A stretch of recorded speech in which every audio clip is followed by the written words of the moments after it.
Shalom. Selamat kita berjumpa dalam ibadah syukur Pentakosta pada sore hari ini. Bapak Mama, tema yang akan kita renungkan bersama pada ibadah syukur sore hari ini yaitu Allah turut bekerja dalam segala sesuatu. Sekali lagi, Allah turut bekerja dalam segala sesuatu. Bapak Mama, ketika kita mendengar tema ini, maka pasti kita akan menyatakan iya dan amin. Dalam iman kita semua, Bapak Mama pasti mengatakan bahwa Allah memang bekerja dalam semua aspek kehidupan kita. Hawa nafsu manusia yang ingin sama dengan Allah, yang telah membuat kita disingkirkan ke dalam kesia-siaan. Tapi oleh kasih-Nya juga kita dimerdekakan melalui pengorbanan anaknya Yesus Kristus.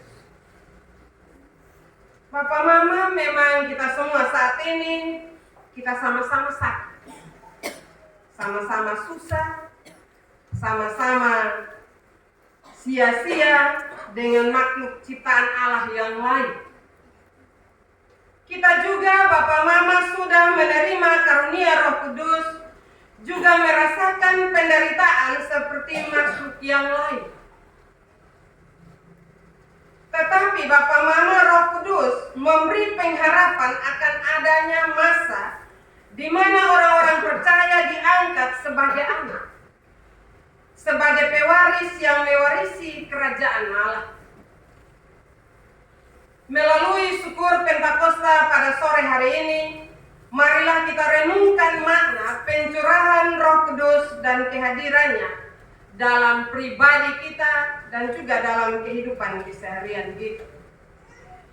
Bapak Mama, Roh Kudus membedakan orang percaya dari makhluk ciptaan yang lain melalui pengharapan akan hidup kekal sebagai anak-anak Allah. Pengharapan ini seharusnya membuat orang Kristen tidak mudah dan tidak perlu putus asa karena Allah selalu hadir melalui Roh-Nya yang kudus dalam kehidupan kita.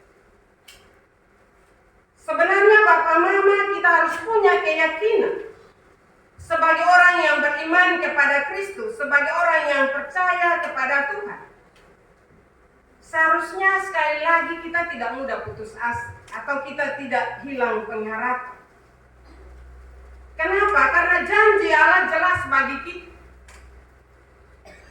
Allah tahu keadaan kita dan selalu ikut campur tangan dalam semua masalah kita. Pertanyaan bagi kita, sadarkah kita bahwa ketika kita ada dalam berbagai pergumulan kehidupan, Allah ada bersama dengan kita atau kita merasa sendiri? Kalau di saat kita merasa sendiri, menandakan bahwa kita belum paham tentang kehadiran Roh Kudus dalam kehidupan kita.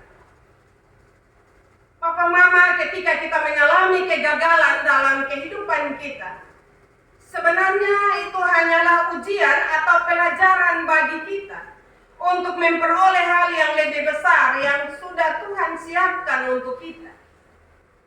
Hanya kadang ketika kita mengalami kegagalan atau persoalan, kita merasa bahwa itu sebuah hukuman. Kita tidak menerima itu sebagai sebuah didikan, sebuah kasih dalam kehidupan kita, sehingga kita banyak putus asa. Kuncinya Bapak Mama, ketika kita mengalami berbagai persoalan hidup, kuncinya adalah kita harus bersabar dan juga harus bersandar kepada Tuhan saja. Karena segala sesuatu diatur oleh Allah dan semuanya akan indah pada waktunya. Hal yang berikut, Roh Kudus membantu dalam kelemahan kita. Manusia, kita menyadari bahwa kita semua tidak sempurna, Bapak Mama. Penuh dengan kelemahan dan juga berbagai kelalaian dalam hidup kita. Daging kita lemah dan cenderung berbuat dosa.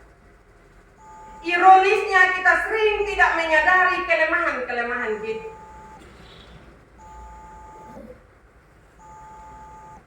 Tetapi Roh Kudus Bapa Mama membantu kita menyampaikan keluhan-keluhan kita yang timbul akibat kelemahan kita. Melalui peran Roh Kudus ini orang percaya memperoleh pembenaran karena apa yang dilakukan oleh Roh sesuai dengan kehendak Allah. Ini juga berarti bahwa karunia Roh Kudus mengendalikan hidup orang percaya untuk menjadi kudus di hadapan Allah. Karena itu sadarlah, seharusnya kita sadar Bapak Mama, bahwa ketika kita ada dalam kelemahan, kita harus menyadari bahwa kita tidak mampu, kita bukan orang sempurna. Karena itu bersabar dan kita harus berserah di hadirat Tuhan. Minta bimbingan dan penyertaan Roh Kudus menolong kehidupan kita. Roh Kudus menggenapi janji Allah.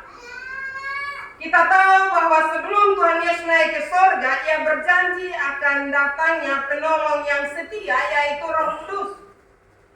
Roh Kudus Bapa Mama datang bukan hanya sebagai penolong yang setia, bukan hanya sebagai penghibur duka, tetapi juga untuk melayakkan orang-orang percaya, orang-orang pilihan menjadi orang-orang yang terpanggil. Karena orang-orang yang terpanggil itulah orang-orang benar, dan orang-orang benar itu yang akan memuliakan Allah serupa dengan anaknya, dan anaknya menjadi sulung untuk orang-orang percaya. Jadi Bapak Mama, saudara-saudara, kehadiran Roh Kudus dalam diri kita adalah untuk membenarkan hidup kita supaya sama dengan Yesus Kristus, sulung iman percaya yang kita imani dan kita percaya. Bapak Mama, Roh Kudus itu adalah Roh Allah. Roh yang melayang-layang di atas permukaan air pada awal penciptaan langit dan bumi. Roh yang berbentuk burung merpati ketika Tuhan Yesus dibaptis.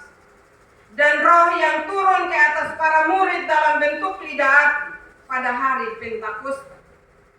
Roh itu adalah pribadi Allah yang menciptakan, yang menyia-nyiakan murkanya, tapi juga memberi harapan dan hidup kekal bagi orang percaya dan juga mengasihi. Bapak Mama, saudara-saudara yang saya kasihi dalam Tuhan, hari ini kita beribadah dalam rasa syukur yang sungguh-sungguh kepada Allah, karena Allah berkenan hadir melalui Roh-Nya yang kudus dan ikut bekerja dalam segala sesuatu untuk memuliakan kita dan bagi kemuliaan namanya. Karena itu dalam doa syafaat kita nanti dan dalam doa-doa pribadi kita, biarlah kita selalu bersyukur atas penyertaan Allah terhadap segala sesuatu dalam kehidupan kita. Seharusnya kita bersyukur, seharusnya kita berterima kasih, karena Roh Kudus yang dicurahkan tidak saja bagi murid-murid pada waktu itu, tetapi Roh Kudus itu dicurahkan bagi kita semua. Karena itu seharusnya ketika Roh Kudus itu dicurahkan bagi kita, seharusnya kita punya semangat. Kita tidak hanya punya semangat hidup, tetapi punya semangat untuk beribadah.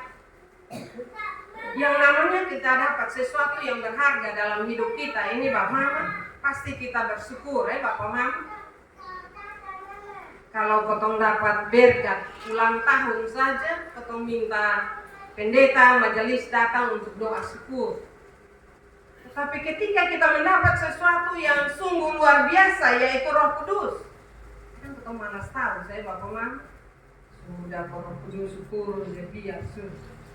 Hari juga bukan hari Minggu juga.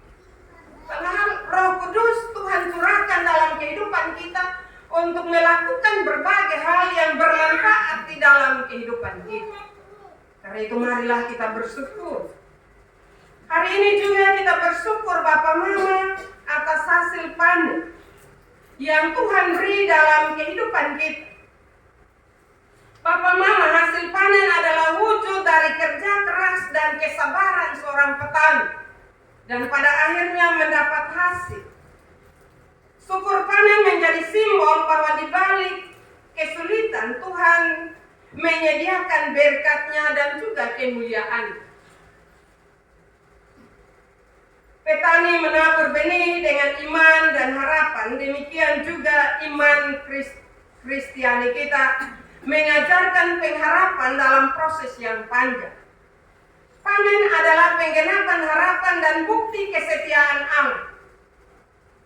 Ketika kita menghadapi kegagalan, ketidakpastian musim, Roh Kudus menguatkan dan menopang kita. Karena itu Bapak Mama seharusnya kita bersyukur. Seharusnya hari ini semua petani ada. Bersyukur karena kebaikan Tuhan. Tuhan memberi berkat dalam kehidupan kita. Tuhan tidak hanya minta potong padi, tapi terutama Tuhan minta potong diri. Tuhan mau supaya kita menyerahkan seluruh keberadaan hidup kita, usaha kita, pekerjaan kita kepadanya. Kadang nanti potong alami kesulitan baru potong ingat Tuhan. Memang benar Tuhan berjanji bahwa dalam setiap kesulitan kita, dalam setiap musim tanam kita Allah ada. Tetapi bukankah juga Allah juga mendidik kita? Ketika kita sudah tidak peduli lagi dengan Tuhan dalam kehidupan kita. Karena itu marilah, ketika kita bangga kita memperoleh berkat yang banyak lewat padi, lewat tanah hasil bumi yang lain, kita bersyukur. Bukan hanya karena hasil, tetapi karena penyertaan Tuhan. Dan seluruh proses itu kita tidak sendiri. Ada Tuhan yang menyertai kita. Sehingga syukur panen menjadi tanda bahwa kita dalam rencana Allah untuk menyatakan kemuliaannya di dunia ini lewat segala aspek kehidupan kita. Karena itu marilah dengan kita menyatakan syukur karena Tuhan memberi Roh Kudus bagi kita. Kita juga bersyukur karena hasil panen yang Tuhan beri dalam kehidupan kita. Marilah selalu meminta pertolongan Tuhan agar kita arif mengatur berkat-berkat ini sehingga boleh mencukupi kebutuhan hidup kita. Agar kita selalu bersyukur karena Tuhan baik bagi kita walaupun kita lemah, tetapi ketika dalam kelemahan itu Roh Kudus membantu kita menyampaikan kelemahan-kelemahan kita kepada Tuhan. Tetapi juga butuh keaktifan kita. Bukan berarti kita pasif saja Bapak Mama. Jadi marilah kita bersyukur kepada Tuhan dalam berbagai aspek hidup kita. Firman Tuhan memberkati kita pada sore hari ini. Amin.